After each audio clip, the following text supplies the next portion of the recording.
Fala galera, meu nome é Jonathan Matheus, eu sou programador e marqueteiro da One of Cyber e provavelmente você está vendo o OBS aqui, porque aqui nós gravamos assim mesmo. Então vamos lá.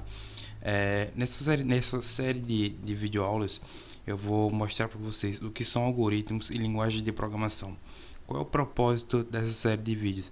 É mostrar para vocês como programar é fácil e tentar facilitar para vocês na hora de programar. O que acontece? Eu vejo muita gente quando começa a programar, o cara aprende a sintaxe da linguagem, mas ele não consegue programar na hora de colocar o código. Ele tem muita dificuldade. Eu não sei bem qual é o nome que eu vou dar esse curso, mas eu basicamente vou chamar ele de Introdução a Algoritmos e Linguagens de Programação. Por quê? Porque foi o melhor nome que eu achei. Mas eu não vou falar especificamente sobre algoritmo ou linguagem de programação. Obviamente que esses assuntos serão abordados, inclusive é o tema dessa primeira aula, mas eu vou falar mais sobre técnicas de criatividade para você ser melhor na hora de programar. Porque o que acontece é o seguinte, eu vejo muitas aulas, principalmente na faculdade, eu fiz faculdade de ciência da computação, mas larguei. E o que acontece? Como é que o professor mostra para o aluno como programar? Ele inicia por algoritmo, mas muitas vezes só o algoritmo não basta, não é o suficiente. Então eu vou mostrar para vocês algoritmos usando o Visualg e vou tentar incluir algo a mais, algumas técnicas que eu uso para não perder a criatividade na hora de programar, para saber o que fazer na hora de programar. Então acompanhe essa série de vídeos que você vai ver. Só um detalhe técnico, eu tô aqui em pé com o meu microfone e o que acontece? Às vezes eu preciso digitar código, então eu acabo afastando um pouco a boca do microfone e isso diminui um áudio, mas sempre que eu precisar falar alguma coisa importante, eu vou voltar para perto do microfone, porque não dá para digitar e ficar com o microfone aqui na minha frente, ele atrapalha um pouco, eu já tentei de tudo e não dá. Então, vamos lá. Primeiro, eu vou abrir aqui o Visual, que talvez tenha alguns arquivos que vocês não possam ver. Então, eu vou provavelmente censurar isso aqui. Meu Deus, na hora de gravar eu esqueço onde está o por pronto.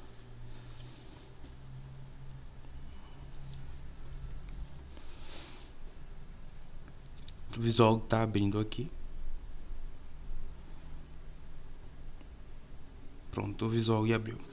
Bom, com o Visual já aberto aqui, eu vou primeiro iniciar por algoritmos e linguagem de programação. O que são algoritmos? Algoritmos é uma sequência lógica de passos finita, tá? Hoje em dia isso é bem questionável, mas vamos dizer que é uma sequência lógica de passos finita com o objetivo de resolver um problema ou executar uma determinada tarefa. Algoritmo, esse é o conceito geral de algoritmo, mas existe um conceito um pouco mais específico, que é o conceito que a gente vai trabalhar aqui, que é o conceito de algoritmos computacionais. O que é um algoritmo computacional?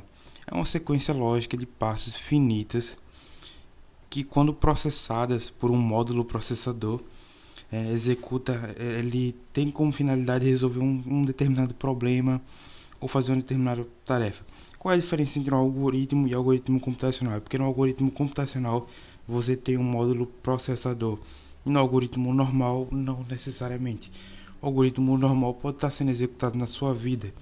Quando você vai preparar um bolo, você tem uma sequência de passos e não necessariamente tem um módulo processador ali. Não existe uma máquina fazendo o bolo para você. Ao menos que tenha uma máquina, então não tem um módulo processador ali. Então vamos lá. Dito o que é algoritmo, antes que alguém me pergunte, o programa que está aberto aqui na tela é o Visualg. O que é o Visualg? É um programa que eu vou utilizar para digitar algoritmos com vocês em uma linguagem chamada Portugal. Portugal não é uma linguagem de programação. Portugal foi uma linguagem criada por um professor que eu não recordo o nome agora, mas provavelmente eu devo colocar o link para o site dele aí na descrição para vocês poderem baixar o Visualg.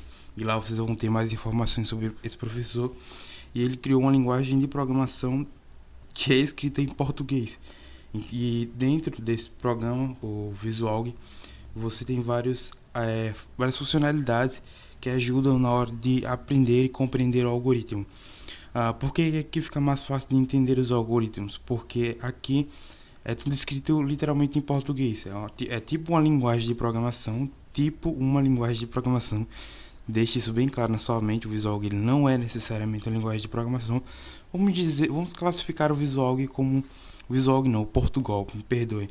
O Portugal como uma linguagem de aprendizagem. Vamos classificar mais ou menos assim. Eu vou deixar o link para vocês fazerem o download do Visual aí embaixo. Essa versão que eu estou usando é a versão 2.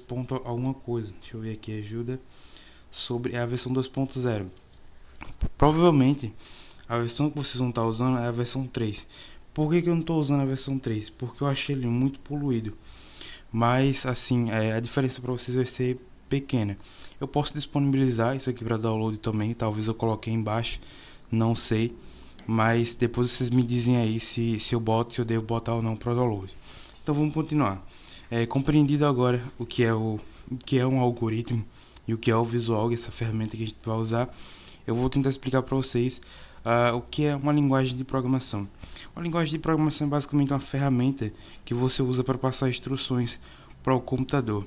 Veja bem, uma linguagem de programação é uma ferramenta e eu vou explicar isso mais à frente, porque isso é uma coisa que vocês vão precisar assim assimilar com muita força.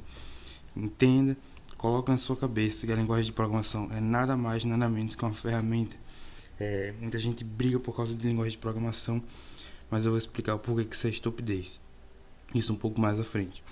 Eu posso classificar a linguagem de programação de duas formas, apesar do fato de que existem centenas de classificações, mas tem como englobar elas de duas formas: linguagens flexíveis ou não flexíveis, ou também você pode chamar de linguagem modular, não modular, você pode chamar de linguagem fortemente tipada, não fortemente tipada. Como assim?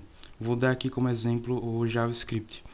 O JavaScript ele é uma linguagem extremamente flexível e ele é fracamente tipada. Qual é a principal característica desse tipo de linguagem? Esse tipo de linguagem um pouco mais flexível é que essa tipo de linguagem ela vai tentar te compreender. Na próxima aula eu vou tentar dar exemplos disso. Eu pensei em dar exemplos agora, mas não, eu vou ser um pouco mais teórico aqui nessa introdução. A linguagem flexível ela vai tentar te compreender. Vou tentar falar isso de uma forma bem didática. Como assim? Tentar te compreender.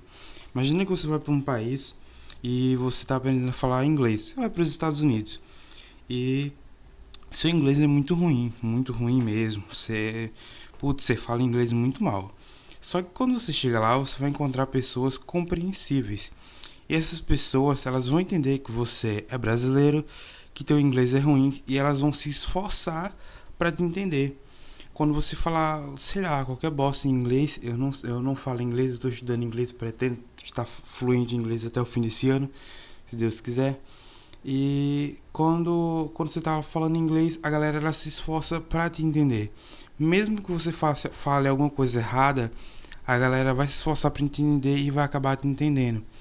Isso seria mais ou menos uma linguagem flexível, como por exemplo o Java.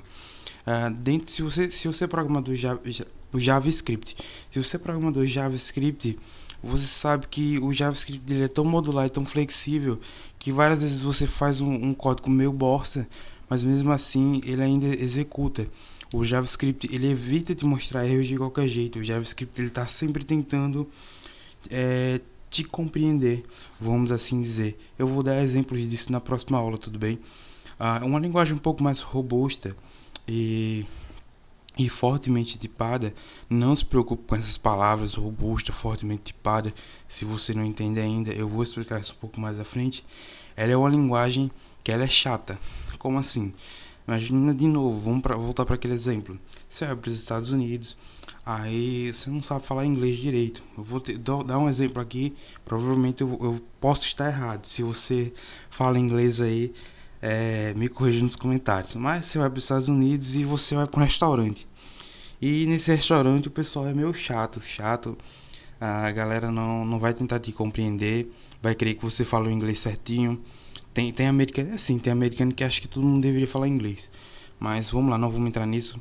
Aí você chega no restaurante e fala, fala, o garçom chega pra você e você fala, duo coffee. Aí o garçom olha pra você, olha pra um lado, olha pro outro e fica ali, e aí você repete, duo coffee. Aí o garçom bota a mão na boca e vai O que isso quer dizer? Dual cough seria duas tossidas, mas eu acho que você me compreendeu que na verdade ele queria pedir do coughing. Esse coughing seria dois cafés. Existe uma diferença entre cough e coughing. Cough seria tossida, se eu não me engano, posso estar errado. E coughing, eu não sei pronunciar, desculpa, mas eu acho que vocês estão entendendo. Seja uma linguagem compreensível, me entendam. Coughing seria café. Cara, eu tenho certeza que se o cara tá no restaurante, provavelmente ele deve ter compreendido que o maluco tava pedindo café e ele não sabia falar inglês direito. Mas mesmo assim ele foi chato e resolveu ser meio babaca com o cara lá, ser meio ignorante. E é isso que acontece em uma linguagem fortemente dipada, em uma linguagem um pouco mais robusta.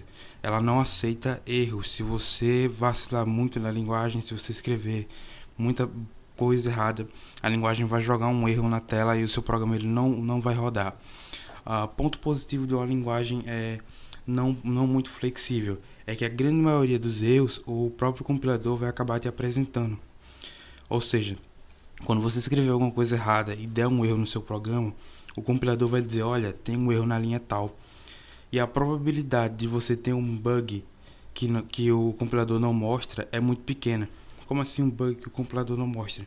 Você está lá escrevendo, vamos dizer assim, na sua linguagem de programação, e seu programa por algum motivo não funciona, mas não é um erro de sintaxe. Então provavelmente o compilador não vai mostrar isso. Então você vai sofrer um pouco para descobrir o que está acontecendo de errado no seu programa. Isso não é uma linguagem um pouco mais robusta. Mas a chance disso acontecer numa linguagem robusta, a chance de você ter um erro não sintático e ele não mostrar é muito baixa.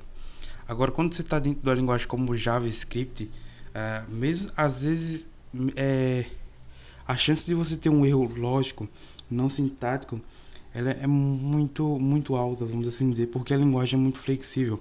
A linguagem vai estar tentando te entender. Então varia um pouco, vamos assim dizer. Dentro do JavaScript você vai ficar muito feliz porque o programa ele não vai te dar erros, não vai te dar muitos erros, mas no momento em que ele der vai ser um pouco mais difícil de você corrigir, porque talvez o compilador não mostre esse erro. Já dentro de uma linguagem um pouco fortemente tipada como Java, C ou C++, o compilador vai estar sempre te mostrando erros. É quase impossível você compilar um programa grande em Java e não ter o compilador não te mostrar nenhum tipo de erro. Mas o lado bom disso é que você vai ter vários erros sendo mostrado. O cara ele vai estar o tempo todo sendo chato contigo, mas você vai estar sempre corrigindo e são sempre erros menores. Já um bug em JavaScript, em Python, são linguagens mais flexíveis, às vezes acaba se tornando um pouco mais difícil de corrigir, porque o compilador ele não vai mostrar isso de forma exata.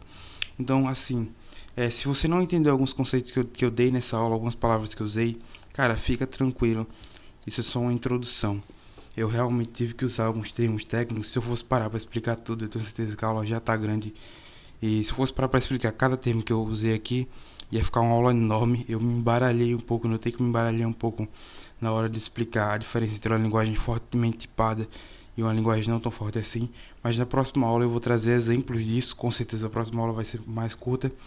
Então se você está gostando dessa série de vídeos, na verdade esse é o primeiro vídeo, mas se você... Cara, deixa o like da confiança, porque a série vai ser legal. Se inscreve no canal e manda esse vídeo para aquele seu amigo que não programa muito bem. Ou então manda uma mensagem para mim lá no meu Instagram.